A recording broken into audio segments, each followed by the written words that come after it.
His divine grace, Srila Prabhupada Srila Prabhupada ki jai. O Prahladananda, Haribo, gloriously Sangha, all glorious Shri Guru and Shri Guranga.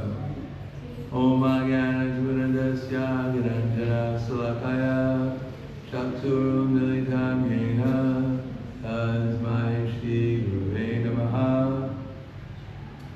Shri Chaitanya Manobishtam Sthapitam Yena Bhutale Swayam Rupa Kadamaya Yadati Swapadantikam Vandeham Shri Guru Shri Yuddha Padakamalam Shri Guru Vaishnavam Shah Shri Rupam Sagrajatam Sahagana Rakanatam Vidham Tam Sadivam Sadvaitam Sabadutam Pradana Saitam Krishna Chaitanya Devam Shri Radha Krishna Padam Sahagana Lalita Shri Vasakan Vidham Shah.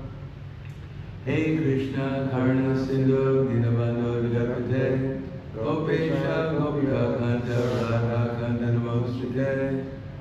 Tapta Kanchana Gaurangi Radhe Vrindavaneshwari Vishnuvana Siddhadevi Pranamami Hari Priye Panchakapa Druvyacha Kripa Sinubhyavasha Patitanam Pavanebhyo Vaishnavebhyo Namo Namaha Shri Krishna Chaitanya Pranitananda Jagavardhan Shivasati Gaura Bhaktivinoda Hare Krishna Krishna Krishna Hare Hare Hare Rama Rama Rama Hare Hare Om Namo Bhagavate Vasudevaya Om Namo Bhagavate Vasudevaya.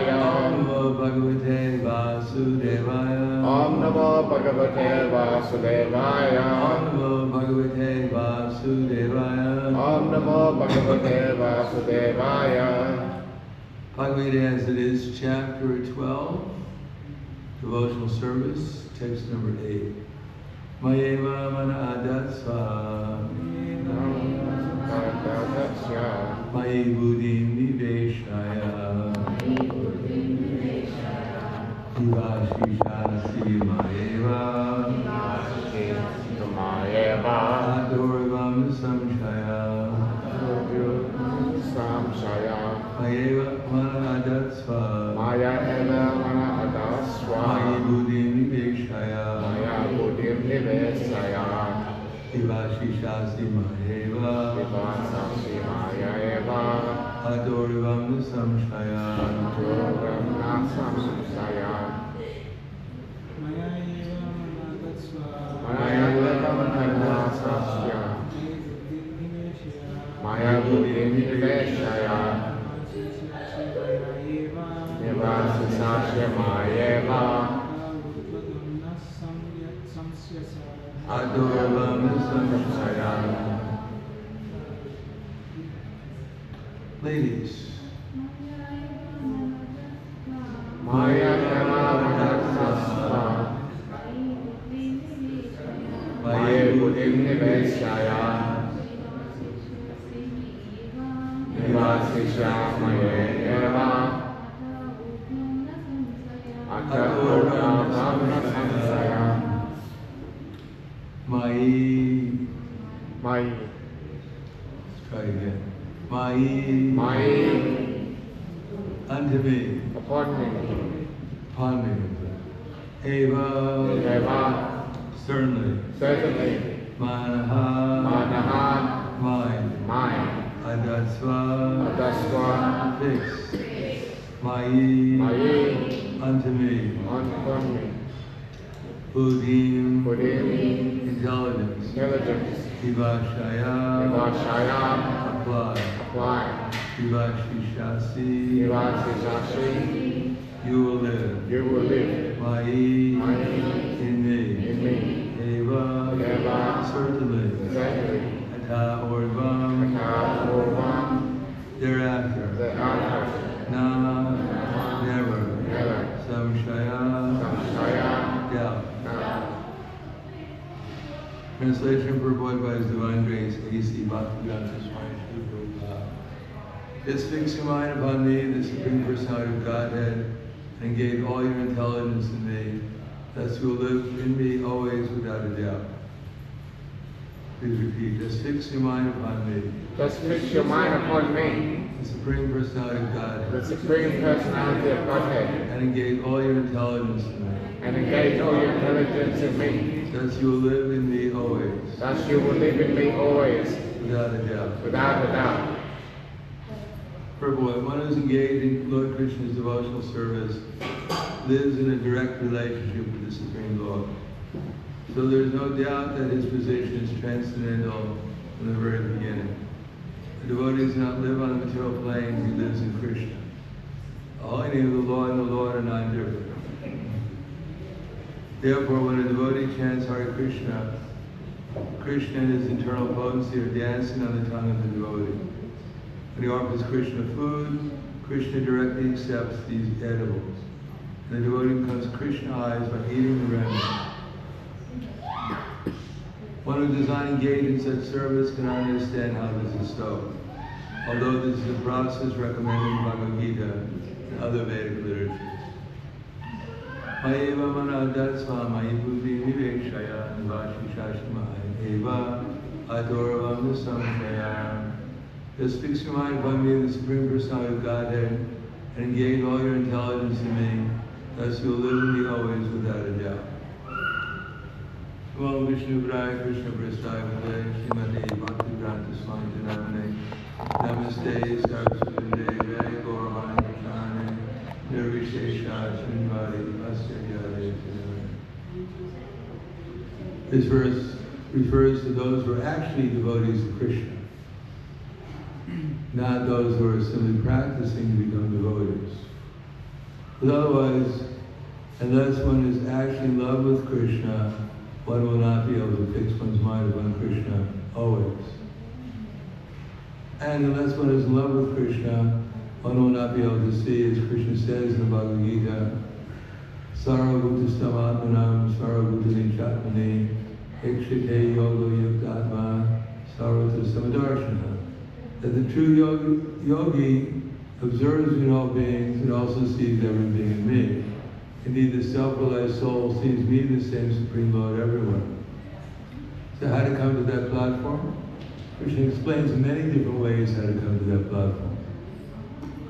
Tad buddhiyas tadat, in the 5th chapter he says, Tad buddhiyas tadatmanas tad nishtas tad prayanaha kachatnyapana avritim yanani duta kalmasha. One's intelligence, buddha, nishta, the mind, tad buddhas, tad atmana, tad nishta, one's faith, tad parayana, one's refuge, are all fixed in the Supreme. Then one becomes cleansed of all misgivings through complete knowledge, and thus proceeds straight on the path of self-realization, of liberation. Vidyavanaya sampane brahmani gavihasani shuni chaiva swapakecha pandita sadarshana. The humble sages, by virtue of true knowledge, see with an equal vision the learned and gentle Brahman, the cow, the dog, the elephant, and the dog-eater. In other words, full engagement in devotional service. Mam jayo vyavacharena bhakti yogena sevate sadhunan savatityayitan brahma bhuyaya kalpata. One is engaged in devotional service, unfailing in all circumstances, and once come to the level of Brahman. And that's just self-realization. We're not this body. Brahmano hi pratishtha aham amritasya vivyastata shastatasya dharmasya sukasya kantakasya. And I am the basis of the impersonal Brahman, which is eternal, immortal, imperishable, the constitutional position of ultimate happiness. In other words, it's not so easy to become self-realized, to fix one's mind upon Krishna. It requires, as Krishna will say in the next verse, Atachitam samadhatuna sakshana mahi stiram abhyasena yogena tatom ischantam dhananjaya. If you cannot fix your mind upon Krishna, then follow the regulations, the principles of Bhakti Yoga. In this way, try to develop the desire to attain me. Now, if we're honest, if we're actually coming to Krishna consciousness, to become conscious of Krishna, rather than some material motivation, because there are four kinds of pious people who approach Krishna. Those who are distressed, those who want material gain, those who are inquisitive, and who are searching for knowledge of the absolute truth.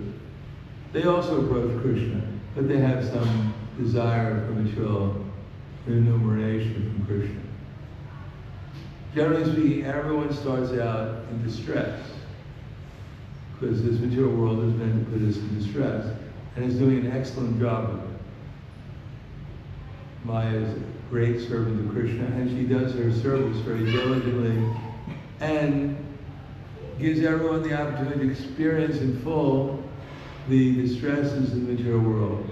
Janma, mrityu, jara, vyadi, dukkha, dosha, nudarshana, birth, death, old age, disease. These, everyone gets an equal opportunity to experience in the material world. No one is left out. And we think we're the only ones in distress, we're the only ones suffering from old age or disease or the fact that we have to die. No, we're all equally eligible.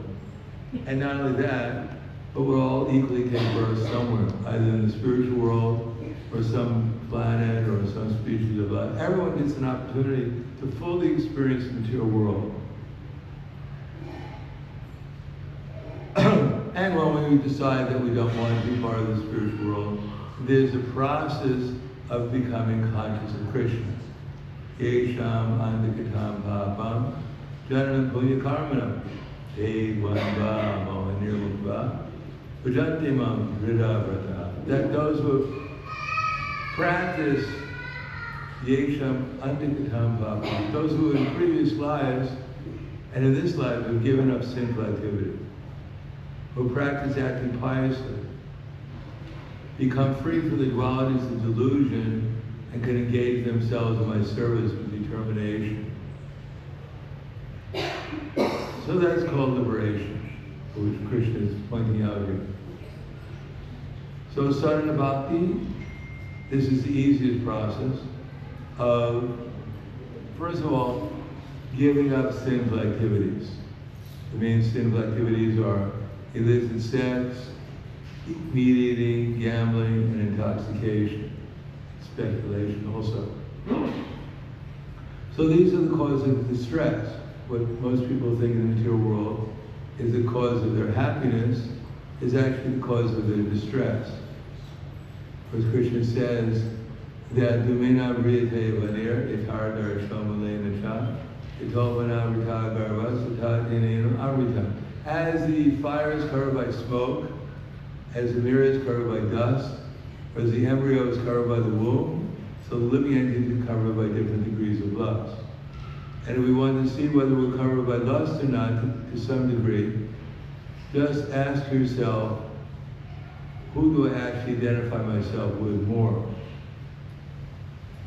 When we look in the mirror, do we see a spiritual soul, or do we see a material body that we think is ourselves? So if we think we're this material body, even to the smallest degree, then we're afflicted somehow or another by lust and the different types of manifestations of lust, such as anger and greed, illusion, etc. And if we think I'm a devotee, I'm a great devotee, I know everything, I'm a completely liberated soul, and we think we're this body, they don't match. They don't go together. And we're simply cheating ourselves, and perhaps trying to cheat others. That ultimately Krishna is in our heart. He knows what we're thinking. He knows where our consciousness is. And although we may put on pretension of being a great devotee, but that will not bring us to the spiritual world. Pretension. The only thing that will bring us to the spiritual world is our sincere desire, as I mentioned in the next verse. An actual intense desire to serve Krishna. And we can't develop that if we think that we're this already liberated when we're actually in the bodily concept of life. If we think we're liberated when we're not, then we can't become liberated because we won't follow the process to become liberated because we think we're already liberated. But actually we're deluded by the illusory energy to thinking we're something we're not. So sincerity plays a big part in becoming Krishna conscious. Unless we're sincerely trying to become Krishna conscious, there won't be any impetus to become Krishna conscious. If we approach Krishna, my dear Lord, as I said, give me a house, give me a wife, give me a color TV, Om Jai Jagadisha Hari. If we approach Krishna as a businessman or businesswoman, then Krishna will fulfill our desire, either to get free from distress, like Gajendra, he had a foot problem. And there's no podiatrist around, so all he could do is pray to Krishna to solve his foot problem, which was extremely painful for a long time. So Krishna came on Vishnu and saved him. On the other hand, Dhruva Maharaj wanted a kingdom greater than that of his great-grandfather, and he did the austerities necessary to attain it. And Krishna came as Krishna Garva and gave him the benediction. Although he became a pure devotee, but his original impetus for performing austerity and worshiping Krishna was to get material gain.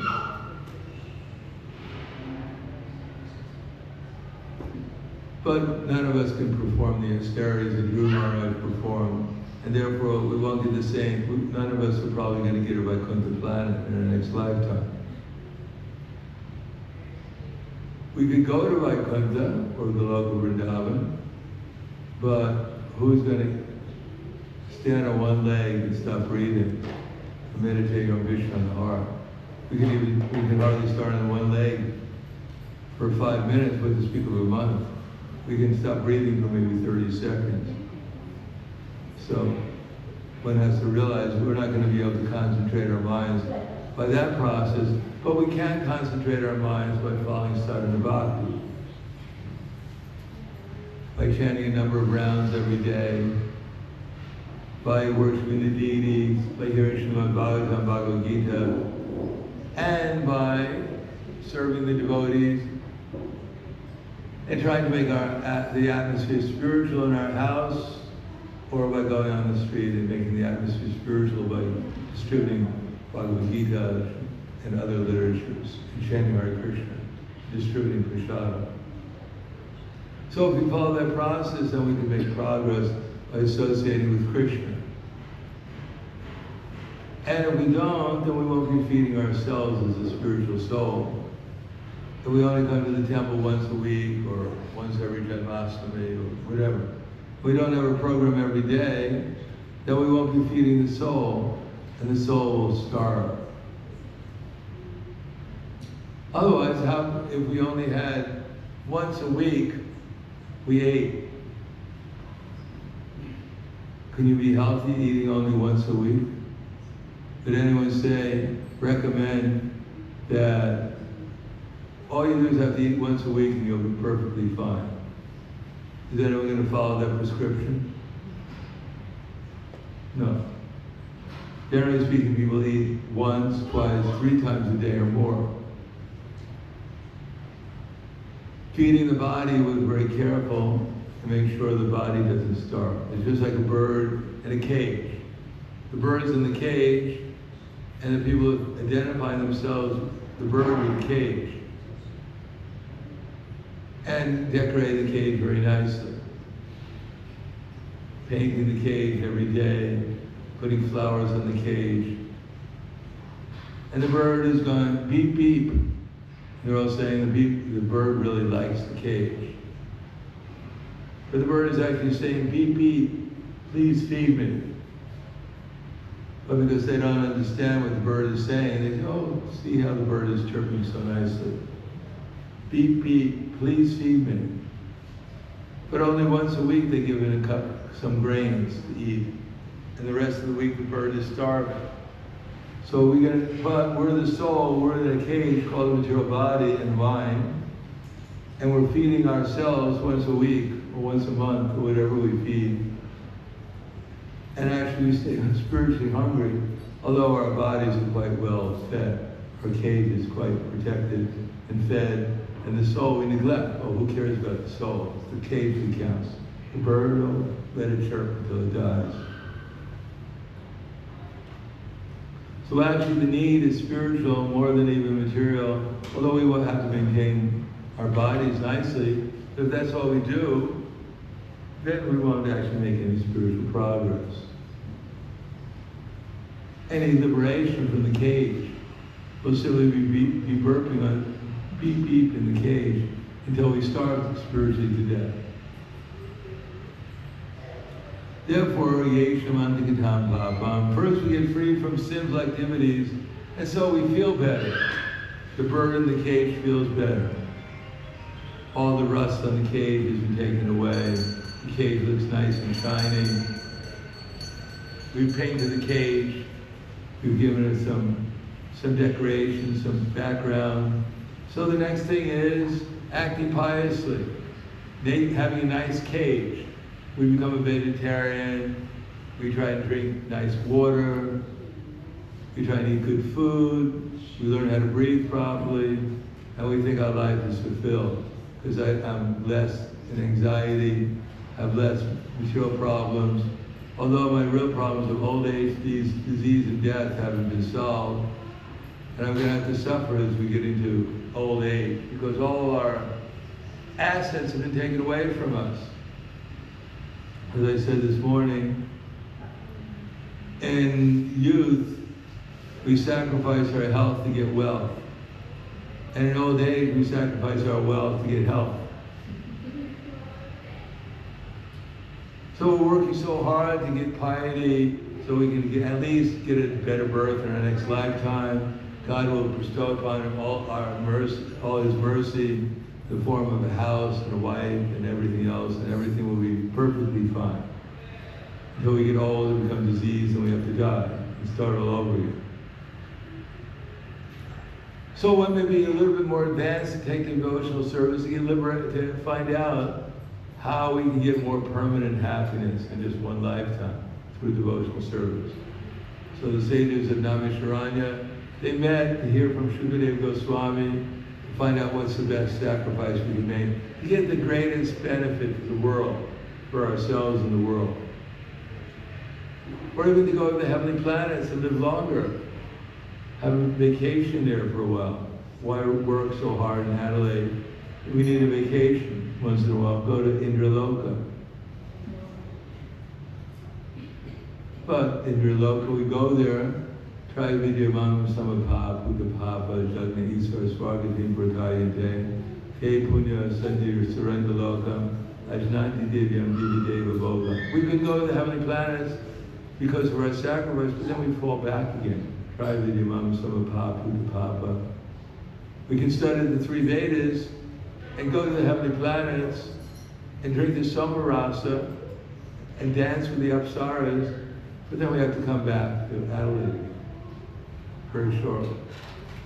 And if we come back after the Golden Age, because we may live in Indraloka for 10,000 of our years here, then we come back right at the end of Kali Yuga, and the people who greet us are little pygmies, ready to eat us. It's time for the Sunday feast, and we're on the menu. So what does one actually achieve? Krishna says, only repeated birth and death. On the other hand, we become liberated like the four Kumaras and Brahman realization, but that's also temporary. Because although there's freedom from all the stress and material, there's actually no real positive relationship in Brahman. And therefore, we want relationships. Living entity wants love and reciprocation of love. But there's nothing like that in the Brahmajyoti. So after some time of being completely peaceful, without anxiety, one starts looking for relationships again and falls back into the material world. Therefore, the beginning of whether it be getting free from distress or having a comfortable life or getting liberated or actually being liberated, these are all on the material platform. Therefore, performing sadhana bhakti, one has to realize, yes, I'll become free from distress if I give up my sinful activities and sinful desires. We're in distress because we're identifying with the material world because we have sinful desires. Otherwise, we wouldn't identify with the material world. What's there in the material world to identify with? You go downtown in these cities nowadays, look at the buildings, are they actually attractive? They look like they come from someone's nightmare to construct, compared to the beautiful buildings they used to construct. What's so glorious about modern society? You go to a big city and there's so much noise, and all you hear is the fire engines and all the ambulances and people you're afraid to walk on the street. What kind of progress is modern society making that we become attached to it? So the point is that yes, we can get liberated, we can, by performing devotional service, we can get any of these things. We can become free from sin, and distress, we can become acting piously and get material benefits, even go to the heavenly planets. But ultimately, unless we conquer sinful activities, sinful reactions, then we can't really rise up to the platform of pure devotional service. As long as we're attached to this illusion that I'm this body and all the whole drama that we're going through, because everyone's going through a drama in the material world. Drama of relationships with others, drama with its material body, how it's afflicting us all the time. You fix one tooth, the next time you go to the dentist, something's wrong with the next one. And if you don't fix the teeth, then all the teeth get bad. So if you don't fix them, they go bad. If you fix them, they're still going bad anyhow. It's a question of how many miseries are afflicting us. When there's less misery, we think we're doing all right. And when there's more misery, we think we're in trouble. It's only a question of degree of misery. So as long as we're attached to this material world and not trying to get free from all the miseries, all the sufferings caused by our attachment to our material conceptions of life, as Krishna explained in the Bhagavad Gita, as I quoted, what is our real problem? Or as Prahladananda said, there's actually no problem in the material world except for the uncontrolled mind. And how is the mind uncontrolled? Instead of fixing it on one thing, Krishna, it's being spun in a million directions how to become happy and avoid problems in the material world. We can't become happy, and we can't avoid problems in the material world. We can live for 300 years, but we still die anyhow. We may die healthy, but really, is that the success in life, to die healthy? The person, he died, but when he died, there was no problem because he was healthy. We might die fabulously rich, but due to the fact that we acquire this money through illegal activities, sinful activities, we have to go to hell. We get a free ticket, one-way ticket to Yamaloka. And we have, the only people who greet us there are rather odd-looking people. Welcome to Yamaloka, make yourself feel at home. Because this will be your home. Don't worry, the weather is always warm here, so you don't have to bring a jacket. No, actually, that's not success in life. Success in life is to conquer our minds, and the material nature is so kind, it provides so many opportunities for us to meet our false ego and either give it up or suffer because of it. Just like the Pandavas, they show us the example. Do you think the Pandavas, who are pure devotees of Krishna, who've been accompanying Krishna since time immemorial, in different incarnations of Krishna, they had a perfectly peaceful, happy life? No, Quinkudi said, Vishaya Mahagne Purushara Darshana, Ishan Mahagne Purushara Darshana, Asatsavaya Vanabana Kritsada, Mide Nega Maharatasraso, Pranyaschamasma, Ritapi Rakshitaha. Now their whole life is full of problems. If you saw their astrological chart, you think, how could they be the Pandavas? So many problems. What kind of activities did they do in their last lifetime? So we'd be mistaken, because although Bhima was fed poison by his own relatives, there's a cake they gave him. It could have been his birthday. And that's how much love they showed him, by giving him a poison cake on his birthday, no less. And Bhima was very voracious in his eating habits, so he ate the whole cake. He wanted to share it, but his cousin said, no, it's all right. It's your birthday. You're hungry. Eat the whole cake. Kalakuta poison. So he ate the cake. He felt a little drowsy, because after all, we eat a lot. Sometimes you feel drowsy. And so the Kaurava said, well, it's just natural when you eat a lot. You feel drowsy. Here's a bed, just rest here. We'll make sure you're comfortable. So he fell asleep, and the Kauravas picked him up, took him to a lake where they put innumerable poisonous snakes, threw Bhima into the lake. Swaha. Goodbye, Bhima. See you next life. But the snakes came up and they bit Bhima as programmed. But the poison from the snakes counteracted the poison from the cake, and Bhima woke up and killed the snakes, and then was taken down to Varuna Loka, where Varuna greeted him and gave him some elixirs, which made him stronger than 10,000 elephants. So Bhima was a pure devotee. So many lifetimes he's accompanied Krishna, and yet he had to meet difficulty. So what to speak for ourselves? Vishan Mahagne. And then, to kill the Pandavas, the Kauravas constructed a house made out of black and found flammable material. And they were going to set it on fire and burn them to ashes, the whole family. With relatives like that, what do you need enemies? They went there. Luckily, Vidura saved them, and they escaped through a tunnel, only to meet a Rakshasa, Hindimba, at the other end of the tunnel, and invited them to supper. And as the end of Kali Yuga, they were also on the menu. But Bhima killed Hindimba and married Hindimbi, and that was at the end of their problems. They lost the gambling match. The wife was going to be stripped naked in front of all the elderly members of the Kauravas, Kuru dynasty. They were exiled into the forest. They came out of the forest. They had to fight a war against the greatest soldiers of the time.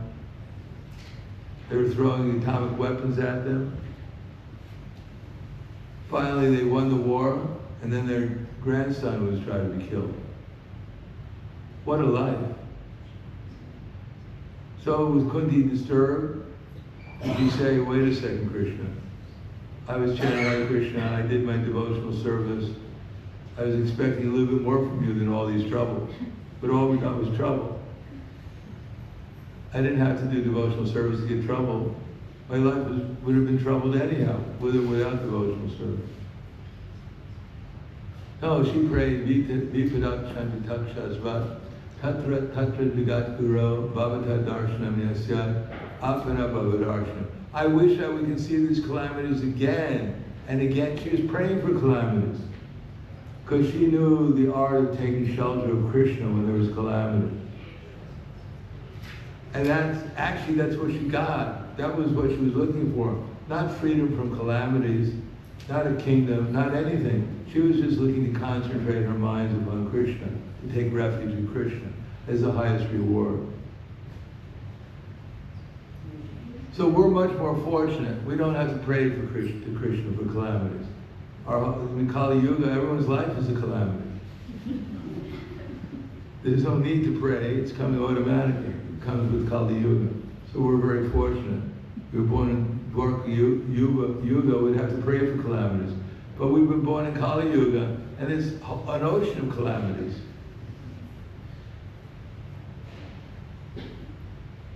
On the other hand, she explains what she thought was a calamity. Aishwarya Janmaishvaya Shruti Shibir Edamanak Madakaman Navahat Devadatu Va Bam Akinchana Gotra. She said that the very things that people are hankering for, these are the calamities. Not them in themselves, but the very desire to increase them, to get them. High birth, Janma, Aishwarya, wealth, Shruta, material education, Shribir, material influence, beauty and influence. Hankering for them, they simply deepen one's false ego and put one in the material concept of life even more deeply. And as long as one is deepening his material concept of life by thinking he's gaining something or losing something in material, then one cannot chant Hare Krishna with feeling. And therefore the only reward for all this advancement in material civilization and our advancement in our material circumstances is that we simply will get rewarded with another birth and death. It's the mentality of what Krishna says, the demons. Imam idam tena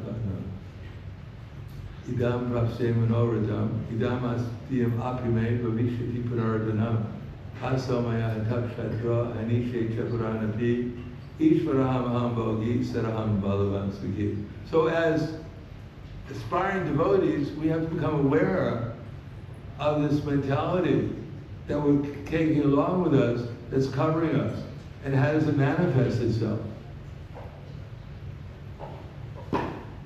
Idam tenat, how does it go? This is chapter 16.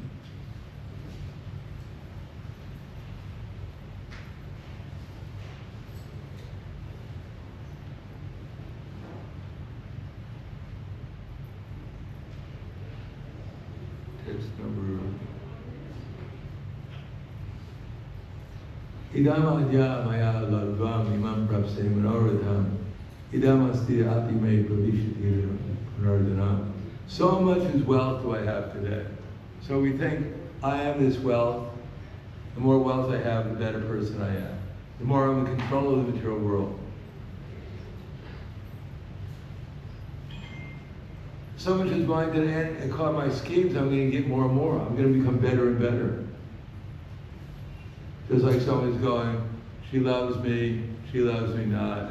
She loves me not. She doesn't love me. She loves my money. So if I have money, then I'm a good person, and people will love me. And when I don't have money, they just throw me away, they neglect me. Ooh, you're useless. And so much is mine, and I'll gain more and more according to my schemes. Money, followers, possessions, all these things, I'm gaining more and more. Therefore, these things will protect me. These things will make me happy. These things will actually encourage me. But this is all material. And from this comes the next verse. Asamaya Ishvaraham Asamaya Takshatra. Then we get enemies. People become envious of us. He has so much, why does he have so much? He should give them to me. I should give it. So we get enemies. And Hanishe Chaparana. Then we have to spend our time mentally or physically or somewhere or another getting rid of our enemies. Ishvaraham aham bhogi saraham balavan sukhi. I am the controller. I am bhogi, I'm the enjoyer. Siraham, I am perfect. Whatever I do is perfect.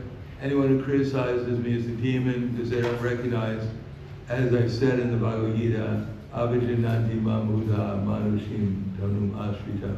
The fools, they deride at my descending in this human-like form. So people don't realize I am the controller, I am the enjoyer, and they criticize me. Therefore, I am perfect actually, no matter what anyone says. The only authority in this matter is my mother. She always told me I was perfect. Everyone else is a demon. And I am powerful. I have so much influence and energies, etc.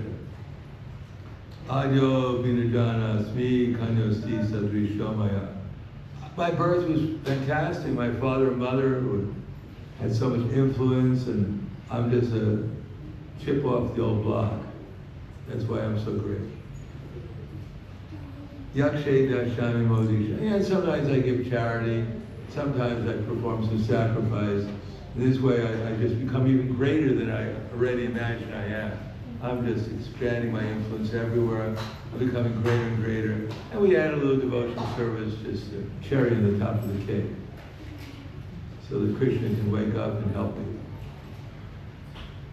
But these are all manifestations of ignorance. Whether we dress as a devotee, or live in the temple, whatever we're doing, as long as we have these mentalities, then this is the remnants of the mania consciousness, that's all. This is our real enemy, Prahladananda said. There's no real enemy except for the uncontrolled mind.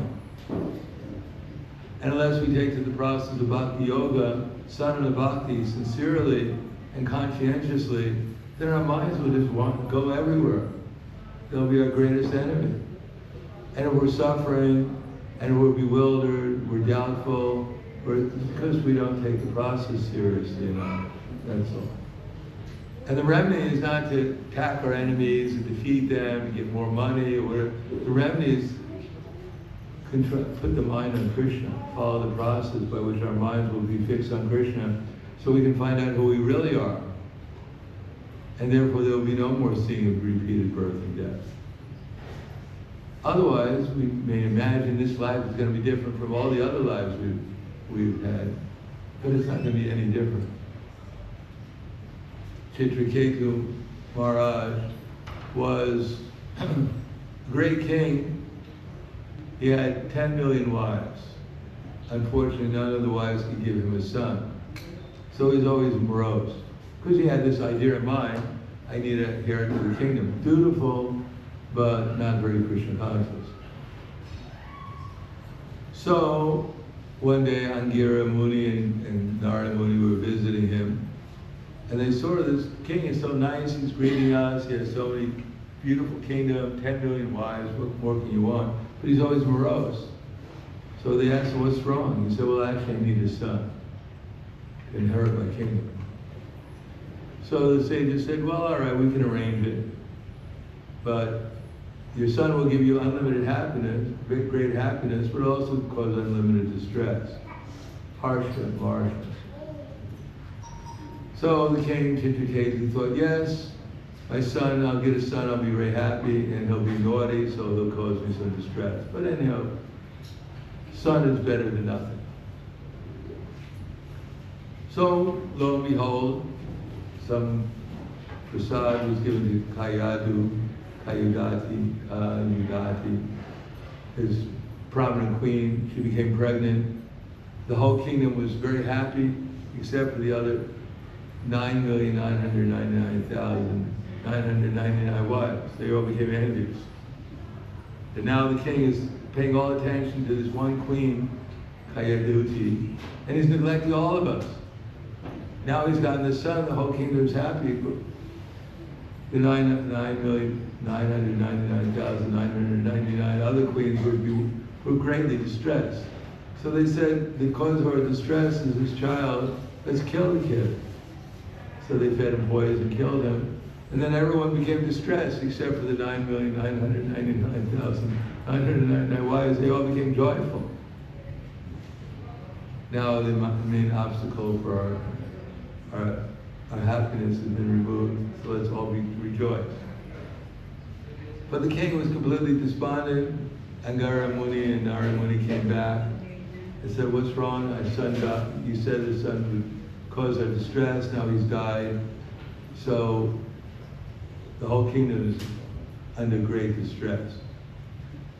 So Narada Muni said, all right, let's bring your son back. So they brought the son back and said, my dearest, the soul came back into the body. And Narada Muni said, why did you leave your father and mother? So the soul said, which father and mother? I've had so many fathers and mothers. Which ones are you talking about? He said, here's Chitraketu, Kayaduti, there. He said, oh, those father and mother, that's the king I fought against in my last lifetime. And he killed me, and I vowed to come back and cause him pain.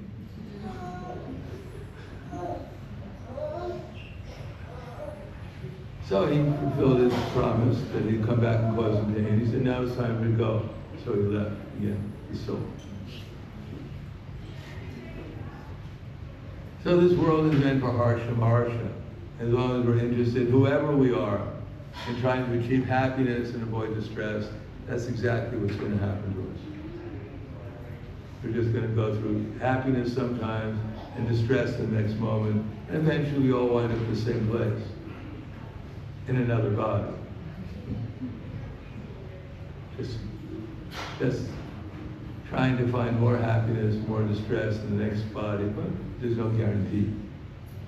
On the other hand, if we spend our energy trying to get out of this material concept of life, recognizing what material concept of life is, and try to fix our minds upon Krishna through the process of Bhakti Yoga, then real success and happiness will be there. Because ultimately we're doing everything for happiness, we just don't know where real happiness lies, that's all. So I'll stop there and think, any questions?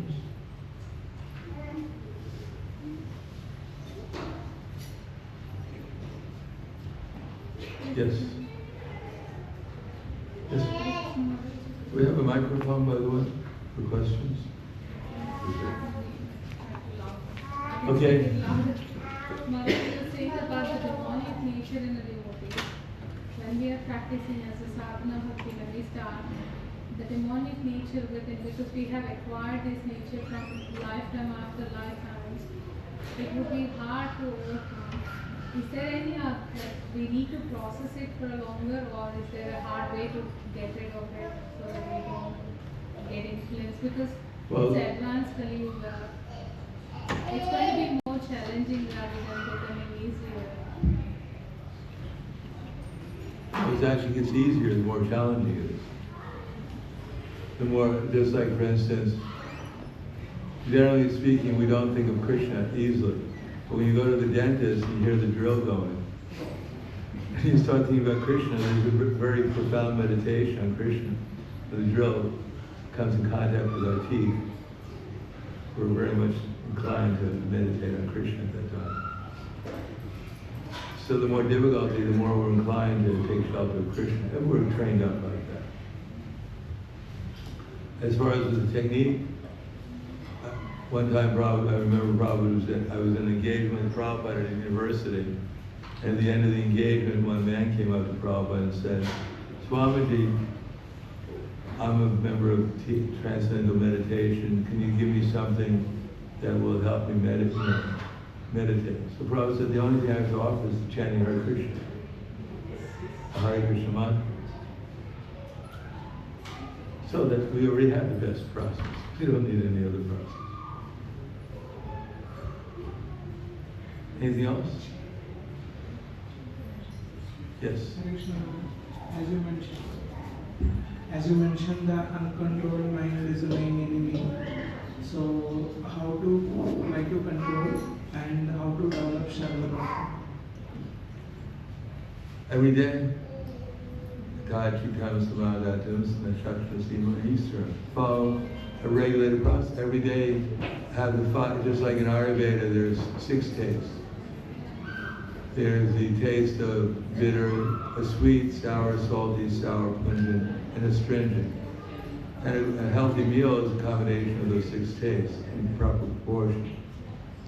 So Sadhana Bhakti, 5 powerful processes, chanting Hare Krishna every day, worshiping the deities, hearing Srimad Bhagavatam, Bhagavad Gita, preaching, living in a holy place, making the atmosphere spiritual, and serving the devotees. They have a combination of those every day, hopefully morning and evening. And then during the day, work for Krishna.